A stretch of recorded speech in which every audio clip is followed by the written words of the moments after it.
Check. Keep it alive through these lines I write. I keep it live cause I thrive. I might just blow your mind tonight. I'm so hyped, but it's no hype. From this height, it's direct hits on sight. I'm your type, lend me your ears to show you that there's something in me. I'm not giving up, I'm standing right here, holding these days hostage. And I'll make this my year. We turning fear into love, and the love's in the air. I love doing this cause nothing compares. Nothing can share that same type of feeling when you feeling them flare. They can't catch it, it's havoc. I rip to a tear, switch a scenario on stereos, I leave them impaired. Variables start to change and they're all in my range. I just gotta grab it, it's all mathematics. Every step is drastic, I make it fantastic. I'm trying to take your breath away. Asthmatic. This is live through the stereo. Go and let it blow, blow through the stereo. I'ma let them know through the stereo. Yo, here we go through the stereo, stereo. This is live through the stereo. Go and let it blow, blow through the stereo. I'ma let them know through the stereo. Yo, here we go through the stereo, stereo. Yeah, just nod your head with it, so explicit and vivid. Every image is intricate, intimate. I put my all into it, no scrimmage and no rules. I'm a pro tool, hear my heartbeat, beat into the vocals. I'm so loco, lost my mind, oh no. It's ponderoso, dope, so no overdose, cause it's dope, yo. Man, this is house grown, mixed with some milestones. So I let the style flow down like the Dow Jones, bringing it with some foul tones, letting the crowd know we getting loud, so it's eardrum rudiments. Yeah, we bring it rude again. Move, little hooligan. Music for tuning in, full time to the 10. I'm on my clock like I told you. I'm doing this for dreams we pursue. Hey everybody, welcome back to the Anti-Media Radio Show once again with your host Nick Bernabe here on ucy.tv and the antimedia.org/radio. Happy to be back alive and well on this Wednesday, August 16th, 2007.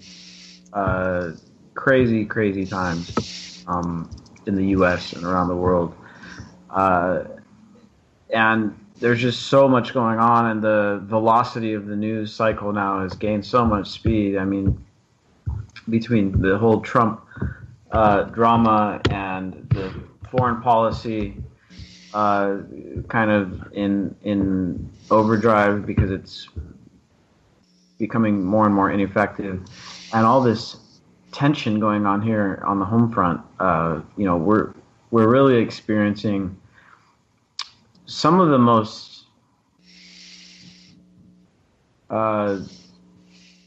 charged political times in the U.S. ever, and so that's what we're going to be talking about tonight. We're going to have a special guest on, and we're going to be breaking down, what this stuff means. I mean, we all know what's happening, but what does it mean? And so joining us tonight to talk about that, I've got the awesome journalist with us, Justin King. What's up, Justin? How you doing tonight, man? Not much. How you doing? I'm pretty good.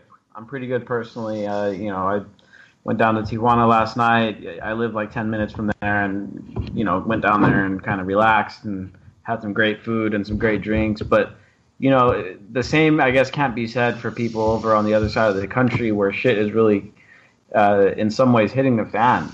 Down there at the old, where this stuff happened in Charlottesville. That's like the old battleground areas of the Civil War. These wars were fought. And I don't know because, I've born and raised out here on the West Coast, so I don't really, I can't really say much about what goes on over there with, I know a lot of my friends are Confederate sympathizers and stuff, and they're good people. I don't think they're racist or anything like that, but it's a whole different thing that I really don't know much about, so I can't really speak for what people are going through over there in Virginia and North Carolina and, in those kind of battleground states. It's really, really interesting stuff for me to look at and watch and see.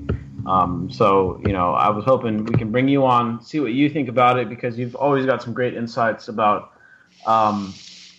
this civil strife that's going on. You've got a great series on the Fifth Column, your news organization, called The Cycle of Insurgency. And I figured you'd probably, this probably plays into some of your calculations that you've been making on that. So I guess let's just jump right into it, Justin. I mean, how does Charlottesville play into the cycle of insurgency? Well, it definitely would have served to hasten it, but contrary to all of the people who said, violence doesn't work and you can't stop, Nazis with violence, the alt-right leaders and the neo-Nazi leaders have asked their people to call off events so none of their guys get hurt. That's happening right now. Some of my favorite people have released statements saying that they don't want anybody to do anything, everybody back down, So it that was unexpected from where I was at. Even the people that we have in these groups, none of them gave us a heads up to that until like maybe 15 minutes before it happened. And it kind of took us by surprise, but it does look like the neo-Nazi and Klan organizations that form the core of the violent groups involved with this, it looks like they're all standing down. Like I said, that was a surprise. I didn't see that coming. I'm pretty happy about it, though, I have to admit. News, right? Because I just started seeing this like 5-10 minutes ago. Yeah. This is just broke. The big one was our friend Cantwell, who was instrumental in this most recent event, and he's publicly asked everybody to stand down. The Southern League has asked people to stand down. Like it's all of the groups, and from what we're being told by the people that we have in these groups, they're saying that it's going to be everybody. So as far as the militant groups, we don't really watch just the alt-right talking heads. So they may still hold their little rallies in defense of the monuments or whatever, but I don't see I don't see it escalating, which if you had asked me that yesterday, I would have said I did. Interesting. Yeah, and I just started seeing this too. I was looking at what went on in Charlottesville, and I was definitely looking at it like, okay, this is going to be some kind of turning point. And the woman that was killed, I think her name was Heather Heyer. I looked at that like she was going to be some kind of martyr, and this was going to be like a rallying cry, probably not for the alt-right per se, but for maybe the more militant left, to give them something to rally around. What are your thoughts on that? I mean, this was, many people are saying this was a terror attack. I mean, it kind of is. It's politically motivated attack. It's pretty much what a terror attack is. And it's going to have repercussions on both sides, I think. And like you said, on one end, on the far right, alt-right end of the spectrum, they're kind of laying low because they're getting a lot of heat for this. And maybe some of their people, there was some like young kids out there that just thought this was some internet joke stuff, and then someone winds up dead, and they're kind of like, oh shit, this is actually getting real, and violence is actually happening.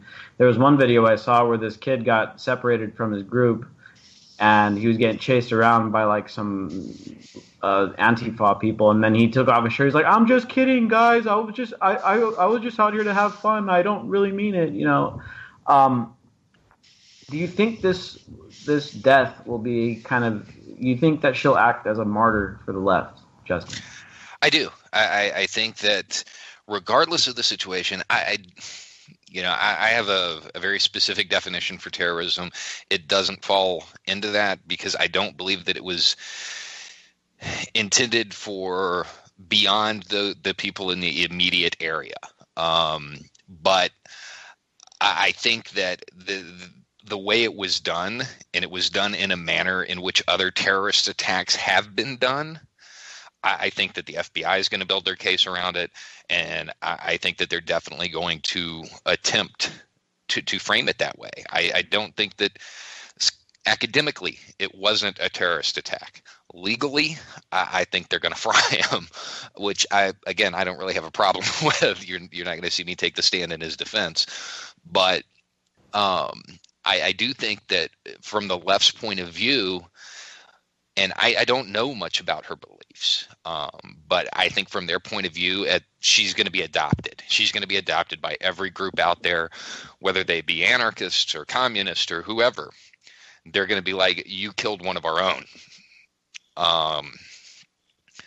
And I do believe that the left, as far as the communists and the anarchists, that are either right or left economically, I do think that they are more apt to use violence now than they were before, and I I think that's going to surprise the next rally that comes out, because they're not going to.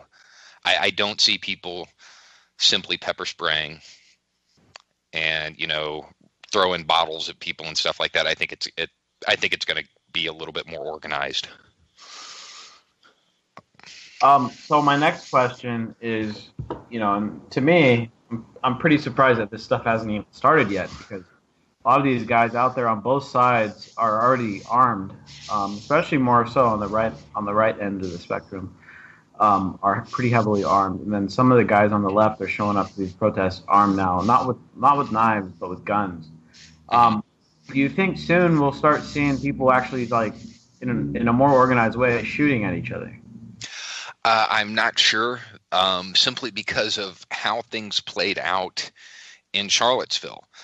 A lot of these guys, when they pick up their weapon, they're not thinking of it in the terms of going into combat or even being an insurgent or a radical. They don't hide it. They try to use it as a deterrent, and that's one of the quickest ways to get killed. It's also one of the quickest ways to get arrested. And as we've seen with quite a few of them, their actions with their pistols, and they always try to frame themselves as law-abiding.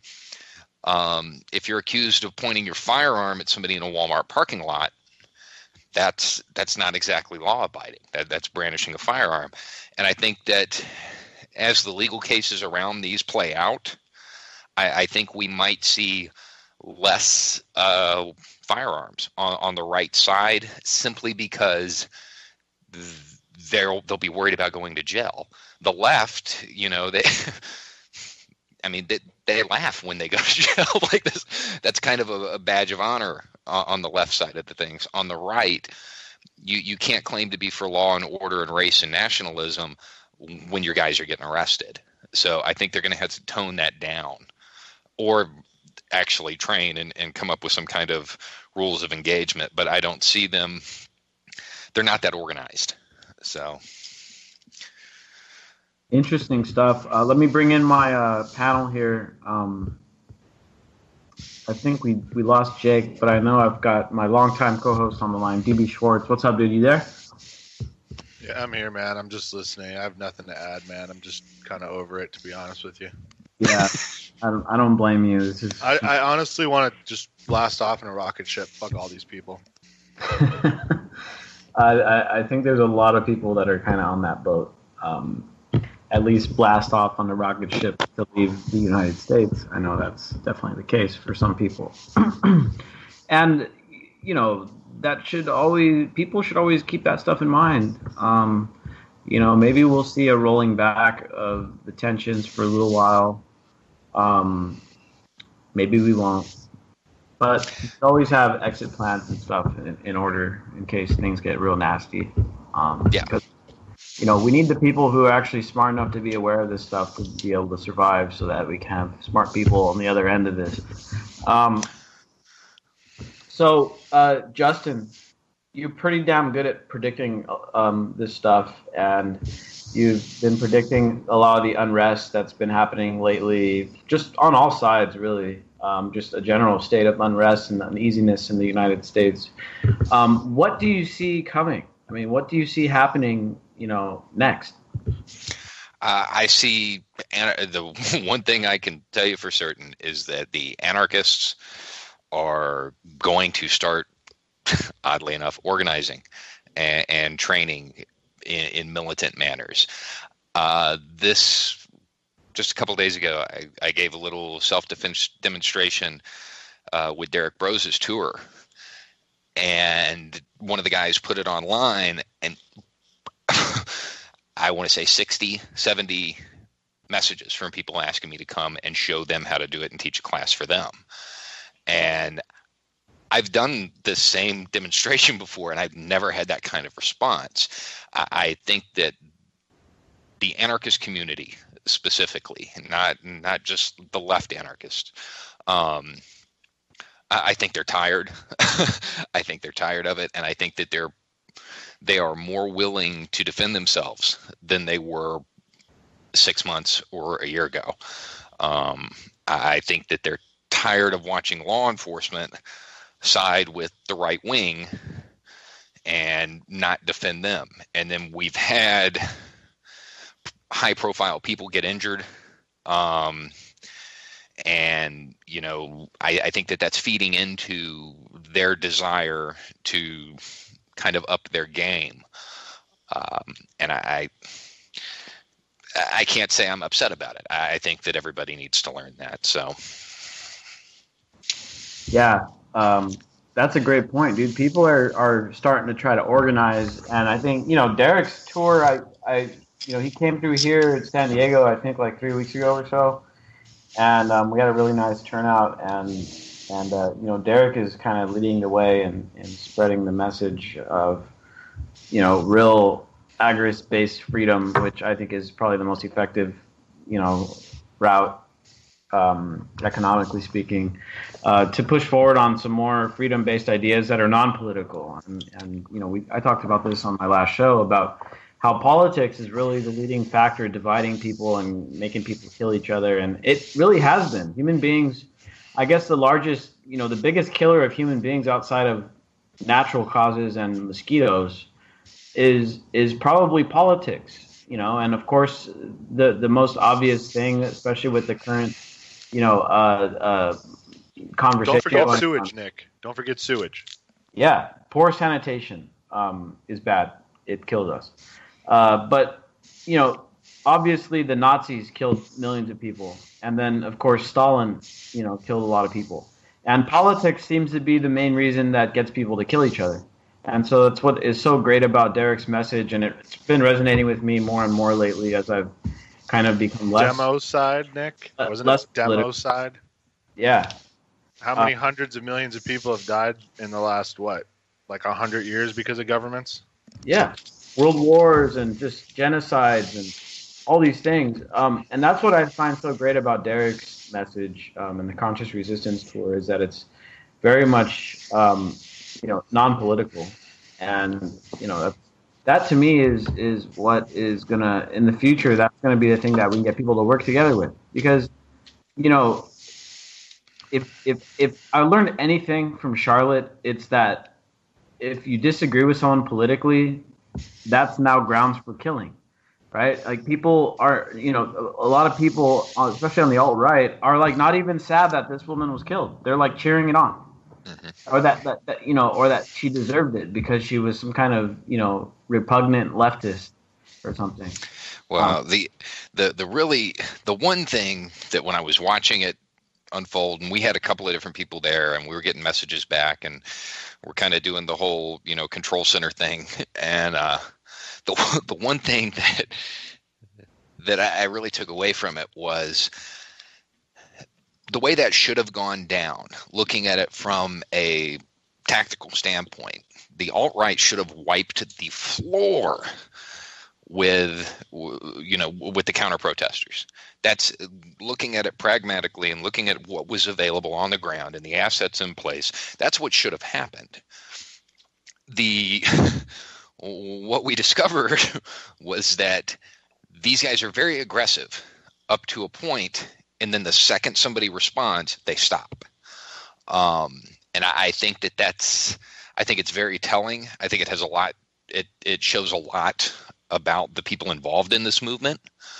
And I think I have to say that the people that were on the ground there, they were drastically outnumbered and outorganized, and there was a complete failure to truly organize a response. But the heart that they showed, really, I mean, it sent the message back to them that it wasn't going to be tolerated. And I think it's something that we need to keep an eye on, because once these groups do get organized and once they do get trained, they're going, if they can do it with no organization and no real training and less numbers, what's going to happen once they're organized? And, I've made the comment about Carnegie Hall. There's a lot of people saying that these groups should be fighting the establishment rather than fighting the Nazis. And it does look like the alt-right is going to be the practice for them to get to Carnegie Hall, for them to get to where they want to be, because it's going to, I think it's going to embolden them if they keep succeeding, especially when they shouldn't. I think that those groups are going to be more and more likely to take risks. But it's definitely interesting, though. That is definitely one thing that I was noticing, is that, if anything else, what these street battles are doing is it's kind of giving these guys like battle training, and it is interesting that so far, and I'm really surprised, dude. Like, I'm surprised at the lack of violence, honestly. Like, when these two groups are clashing, and the police are kind of not getting, the cops are there, but I don't really know what the cops are functioning. I don't get the function that they're doing. They're not doing anything helpful. Like, the cops are out there, and when these guys start clashing, they're nowhere to be found. If anything, they seem to be like pushing these people together. And so I'm surprised by the lack of violence so far, and I'm just worried that, right now, this is my big concern. Right now, you got a bunch of people that aren't involved. Most people aren't even, that involved in this, don't have too much to say about it. I was talking to just some people that I know today that don't follow the news and don't really give a shit about politics and that kind of stuff. They weren't even aware of what was going on in Charlottesville. So, there is a lot of just people don't even really know what's happening. But if this stuff starts getting more violent and these people do start shooting each other and 5 people die here and 10 people die there, then it's going to become such a big story that it's going to force people to choose a side, more or less. And of course, it all depends on who's committing the violence and how it goes on. Soon people are going to have to pick sides, and if these street battles start getting bigger, we could, this little tiny movement that's happening right now, these little skirmishes, could turn into a much larger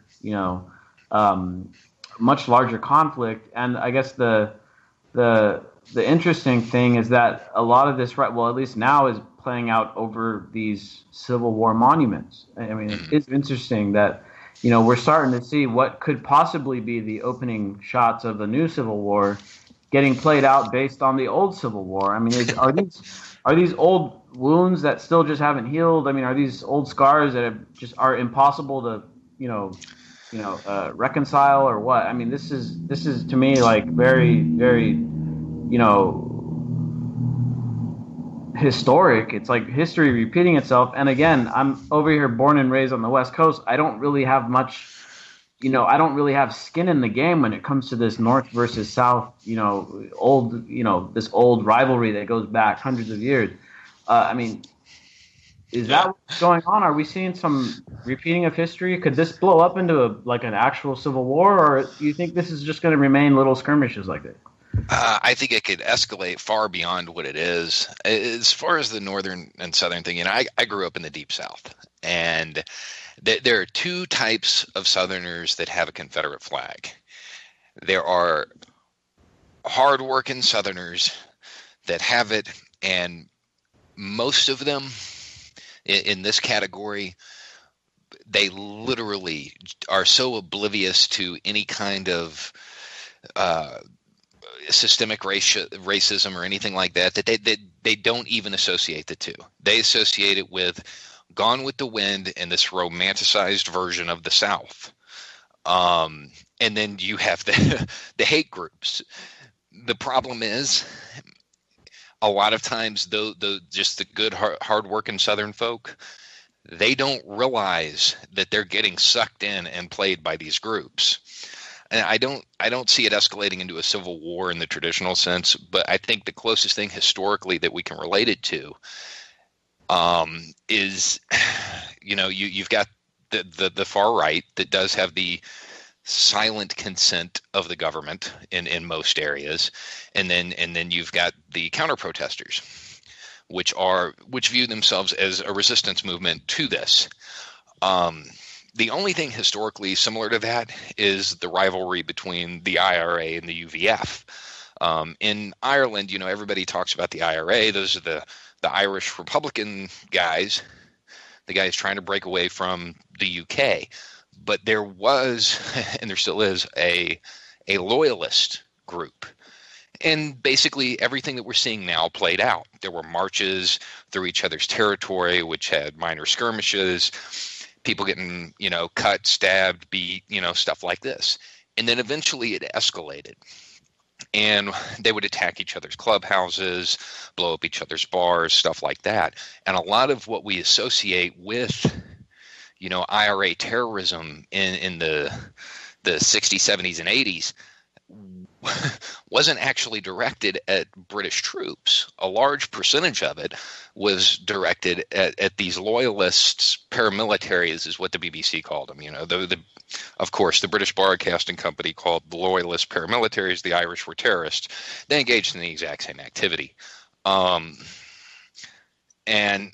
I think that may be as far as we go, but I think the first time a Nazi clubhouse gets bombed, I think that would be the end of it.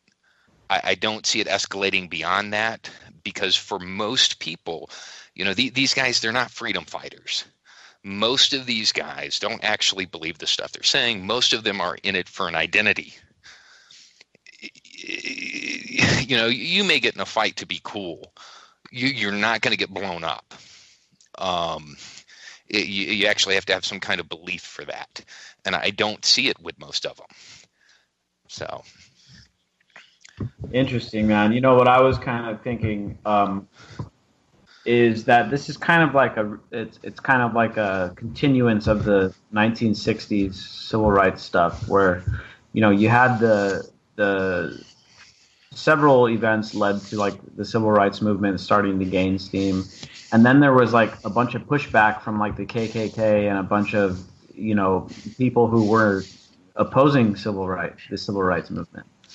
I remember when I was in Birmingham visiting S.M. Gibson, I went to the Civil Rights Museum, and there was like over 100 bombings in Birmingham alone at like black churches and black establishments and stuff. So it was pretty, 100 bombings is pretty damn big conflict going on. Do you think that maybe this has to do with anything? Do you think a lot of this pushback has to do with the whole Black Lives Matter movement and the civil, the social justice movements that are going on right now? Is this kind of the white rights movement pushing back against this second, I don't know what to call it, the new civil rights movement? It's a different iteration of it, I guess, because they don't really have a Martin Luther King figure. But there's definitely the social justice movement going on right now. That's pretty strong. Do you think this is an answer to it? Yes and no. I think it may have been given a boost because of it. But these groups, they've been around. I think they may have gained some popularity because of a view that all of these civil rights movements are horrible, funded by Soros or funded by whatever, and that it's some plot. And I think what we're seeing is a lot of people, and you'll know, and I'm sure you've noticed this, there's a lot of anarchists that went alt-right. And I think that, a lot of people, they go into the anarchist ideology and they get involved in it in their 20s, and they're still expecting to change the world. And they're expecting it to happen in their lifetime, maybe even immediately. And when it doesn't, they become disaffected. And I'm seeing more of a slingshot rubber band effect from that. As they were the idea of individual liberty and all of this as being, paramount and the most important thing. And now that it's kind of died out, that they've come to the conclusion that, wait, this isn't going to happen by the time I'm 24. They're trying to find another ideology that still allows them to be edgy and cool, because they're still not out of that phase. And they find the alt-right, and they find these guys in their suits, and they look presentable, and they look like they're part of the establishment, and they look like they have the answers. And I think that's what we're seeing. And the great part about that is that it's going to die out on its own. People that are that weak ideologically that they move from one extreme to another, back and forth, they're not going to hang with this. And that may be the reason you don't see them truly engaging in the violence. That they get to that aggressive point and then they stop, most of them. And then, yeah, you do have the guy with the car. But I think that may have a lot to do with it. And a lot of these people are internet kids who, they fly the flag and the cool memes online. And then when they get out there and, somebody actually takes a swing at them, all of a sudden things are different. You can't just block them. Yeah, the shit gets real quick. Yeah. Yeah. I mean, and that was the funny thing about, a couple of weeks ago, there was the AMRAN conference, the American Renaissance Conference here in Tennessee. And we had one of our guys there, and he got assaulted.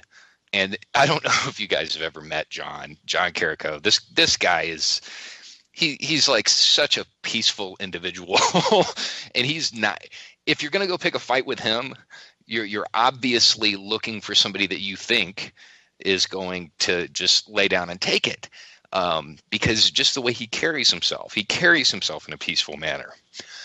And when John responded and it didn't go the way the guy thought it would, all of a sudden he's crying and just, now granted, John did put him on a life flight, but the response from these guys was like, well, this isn't fair. I'm like, you attacked this guy by himself. I'm like, y'all started this. You can't cry about it now. But again, it boils down to this thing that most of these guys have never actually seen real violence, and when they see it, it scares the shit out of them. But yeah, I think for a lot of these guys, it's just internet meme culture, 4chan culture, where you got this like kindergarten level racism where it's just funny to be racist. And they think that it's they think that they're part of something, and like you said, man, it's their identity, group identity. It's mostly internet stuff, but then it gets out there into the real life, and then you get hit once, and then it's like, holy shit, it's a wake up call. It's like, damn, I'm not on 4chan anymore. Right. But I mean, there is a militant alt-right, and I guess my question to Justin, this is Jake, by the way, but what do you I mean, when you have the militant side of the alt-right, and you have a very demonstrative enemy, which is not even the state anymore, now it's Black Lives Matter and Antifa, don't you kind of see this as a spiral that could very easily get out of hand? I could. I mean, it's possible. But one of the things that,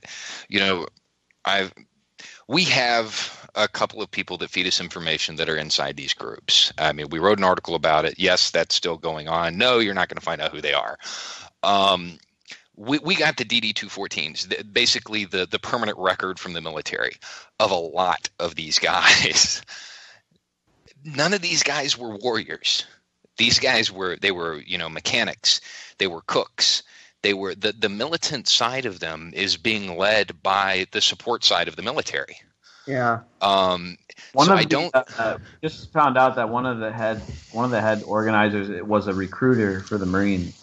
Mm-hmm. So the recruiters don't really fight, do they? They just Don't forget who Kessler worked for too. That was amazing. And the recruiters. Well, in the Marines, it's different. Every Marine's a rifleman. That guy at least has some basic skills.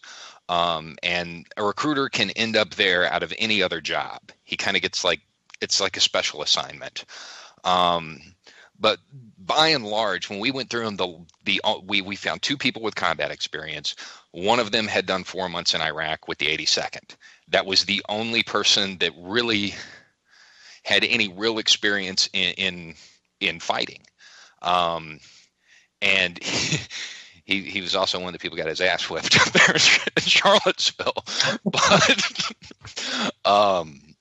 so the militant side, it exists, and certainly I would be more concerned about the neo-Nazi side of things, where they are hardened on the streets rather than in the military, because the military guys that are coming in to that group, they're looking for an identity. They're looking for that camaraderie that they had in the military.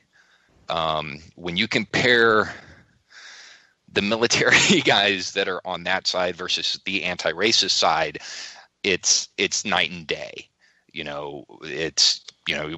This guy's got 6 tours. And, I mean, we probably have more combat experience at the 5th column than most of these racist groups do combined.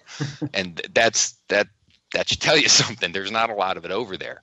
But I would worry if there is going to be any militancy and there is going to be any lashing out, it'll either be through the internet guy that, the lone shooter, the guy with the car, that kind of thing, the young radicalized person, or it's going to be from the neo-Nazi guys that are hardcore, that, they grew up on the streets, they joined this as a defense mechanism. They've been to prison. They know how to fight.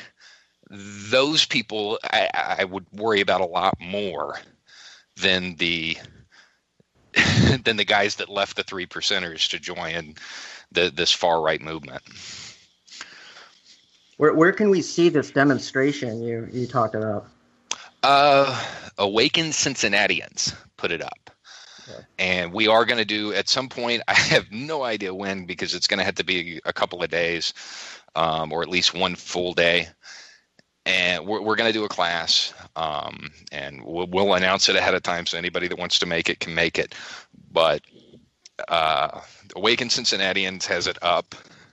And it was a short class. It covered some basic weapon stripping, a little bit of knife fighting, a little bit of unarmed defense.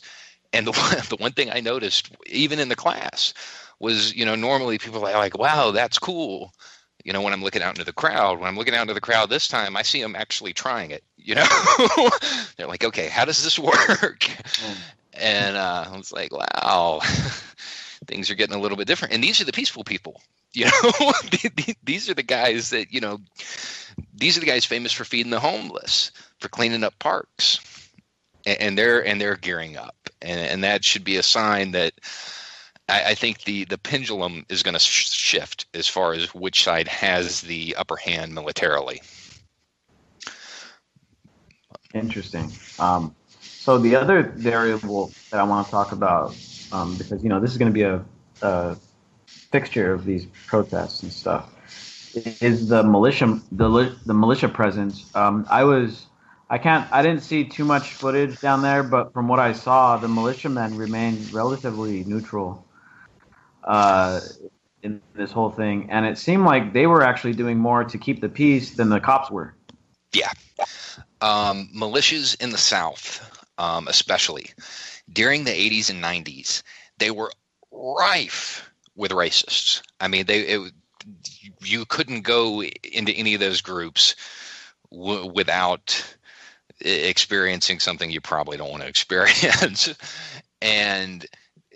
But basically they cleaned up their act. They got those guys out. That they're trying to model themselves after, the state militias that are constitutionally ordained, so to speak. They want to be an emergency force unto themselves, and they want to be able to prepare themselves and take care of their communities and so on and so forth. By and large, most of them will try to get in the middle and stop any kind of unrest. Whether that's wise or not, I don't know. It depends on how it's going to play out. But what I will say is the first time either side takes a shot at one of them, I think that might be the only scenario that could provoke a lot of conflict. Because these guys, they are very cliquish, and they have a lot of mutual assistance, like treaties with each other and stuff like that. If Antifa or the alt-right was to kill one of these guys, all bets would be off. And I would worry about that. Because those guys, even the ones that don't have a lot of formal training, they've picked up training from the other guys in their little militias. But from what I can see now, even the southern militias, it's more along the lines of, we don't want these monuments to be torn down, but we kind of get it. We're just going to sit on the sidelines, with the exceptions of the ones that were like in the one in New Orleans, which wasn't really a Civil War monument. It was about, how they chased the black police force through town. It was a Klan monument is what it was. The militia actually came out in favor of tearing it down. So they're a unique subculture, and they're kind of a wild card in this. I just pity whichever side hits them first. That's interesting, and I was really curious about that. And I like I said, from the video I saw from Charlottesville, I was pretty impressed. Because I was under the impression that like the Oath Keeper types were starting to drift towards the alt-right and stuff. But I saw them; they were pretty neutral, man. Like I even saw them, they're keeping some of the alt-right guys out of certain areas and stuff, where people were being treated, and it was a pretty interesting little third, ingredient to the whole thing. And I agree with you. That kind of is a wild card. We don't know what. The other thing is that I saw one video of one of the militia guys just saying that they're there to help the police and stuff, which that is, in my opinion, troublesome in some ways. Just because we all know what the police are doing. Right. And so that's another thing, is that some of these militias may end up being kind of de facto arms of the state, as long as it's a government they are supporting. Like if these guys are Trump supporting militias, they may end up acting not as a protector of the people, but actually as kind of the brown shirts of the administration. That could be a whole nother scenario that I think is possible still. It's definitely a danger. But Trump or whichever government entity does this is going to have to find a way to frame their actions into the Constitution and find a constitutional justification for what they're doing. To most of these guys, man, the Constitution, it's literally divine, like it's from God, like no exaggeration. A lot of these guys, they look at the 10 Amendments and see the 10 Commandments. They refer to it as a Decalogue. And it's it's an interesting little subculture, and a lot of them may not have formalized it in that fashion, but the Constitution of these guys is paramount to I would say 95% of them. So unless the dictator would be whatever is going to frame it through the Constitution, I don't think they're going to get a lot of cooperation from them. But again, they're a very closed group, and a lot of these groups have groups within groups, and they're hard to penetrate. I could tell you this: we would not be able to do to them what we did to the white supremacists. There's no way we'd get people inside. So. Interesting. So Justin, while we have you on, I want to kind of shift the conversation a little bit here, because Charlottesville and this homegrown conflict going on is one thing. The other thing is that the tensions around the world, especially over in the Korean Peninsula with China and everything as well, have kind of ratcheted up, with kind of culminating with North Korea threatening to hit Guam. Mm-hmm. Now, today we got news that Kim Jong-un is saying, okay, you know what? Yeah, no, we're not going to hit Guam. But we're just saying, like, you guys got to stop pressing us, more or less. And there's been a bunch of talk, and people, the Trump administration has thrown around military options. The South Koreans are saying, we don't even know what you guys are really talking about. You need to just calm down. This isn't that big a deal. We're hearing a bunch of different stuff. What do you make of this whole issue with North Korea? And do you think there's a way to kind of solve this issue? The Chinese, I think the Chinese have already solved it. It just hasn't hit the U.S. press because of everything else that's been going on. The Chinese basically said if North Korea attacks first, they're going to side with the U.S. If the U.S. attacks first, they're going to side with the North Koreans. Nobody wants to fight the Chinese. So I think that's going to be the end of it. I think you're going to see a lot. It's going to slowly fade out of the news cycle, because Trump isn't. I mean, he's not the brightest guy, but even he doesn't think that that's a good idea. I'm sure, and I know that he's got Madison. He has a lot of generals that do know what they're doing, and they're not going to advise taking on the Chinese military at this time. And I think that's probably the end of it. I don't think that North Korea is a threat anyway. I don't think that they would launch. I think it's a deterrent, and that's why they want them. The same reason every other country wants them. So I don't think they're going to launch and hit Tokyo or Seoul. I don't see that in the cards. I don't see that happening unless they're attacked.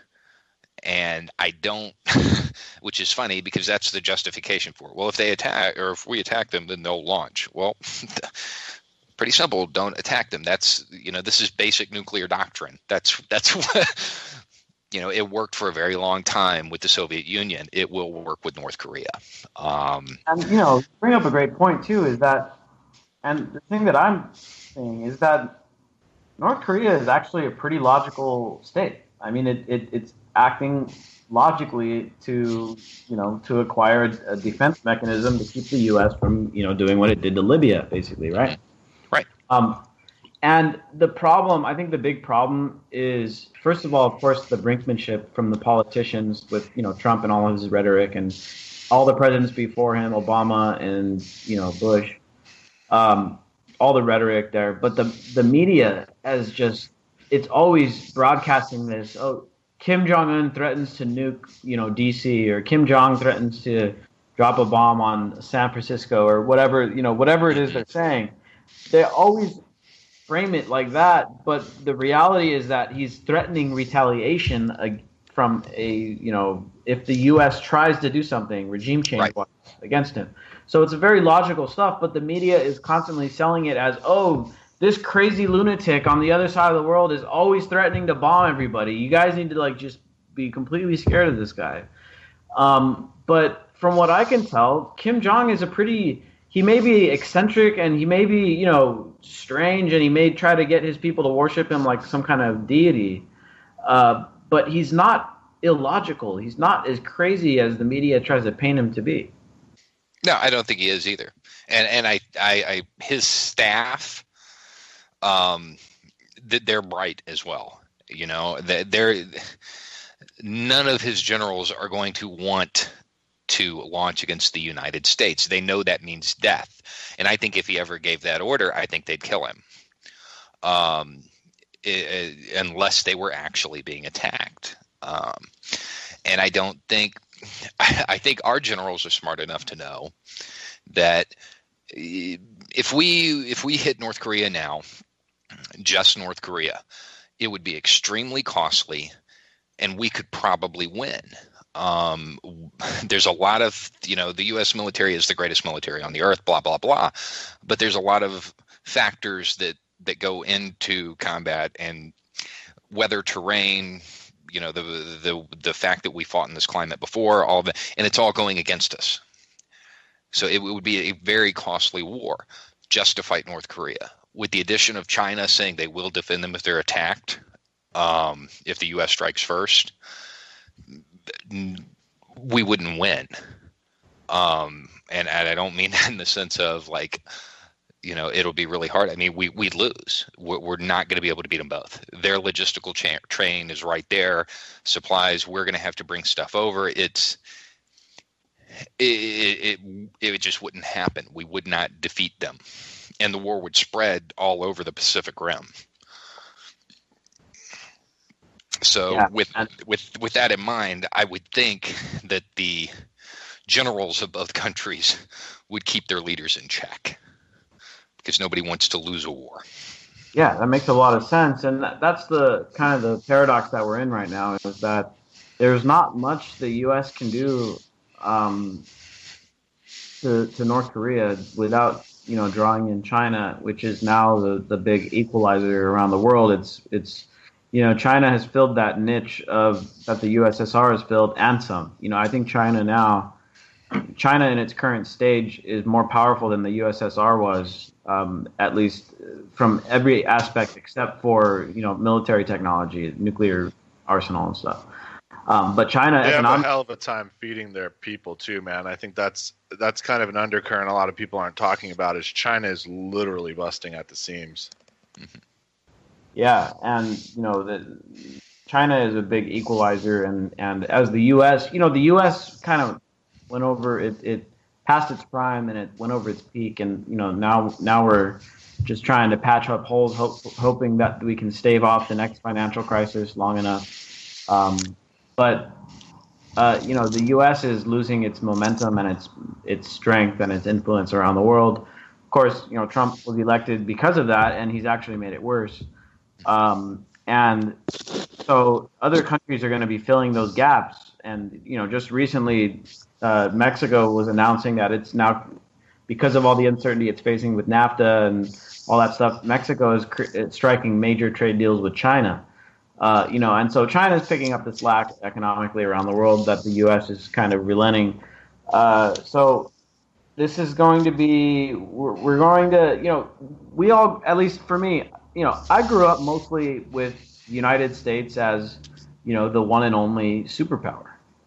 The Cold War, I was born in 86. The Cold War was over by 91 or whatever. I grew up like, dude, America, no one could challenge us.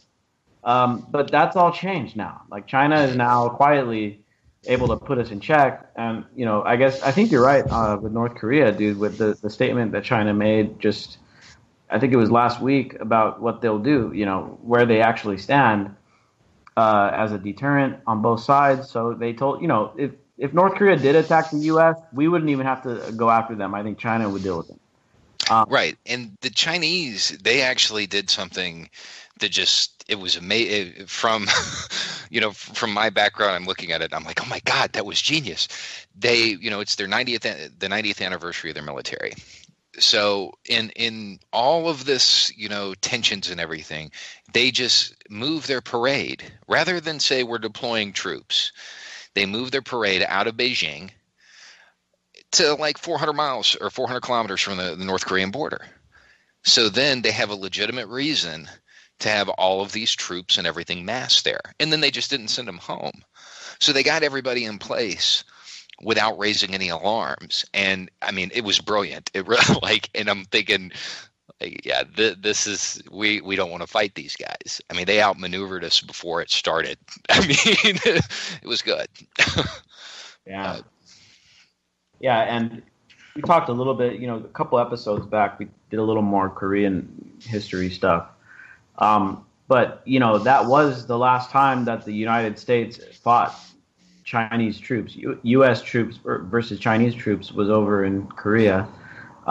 when China intervened after the U.S.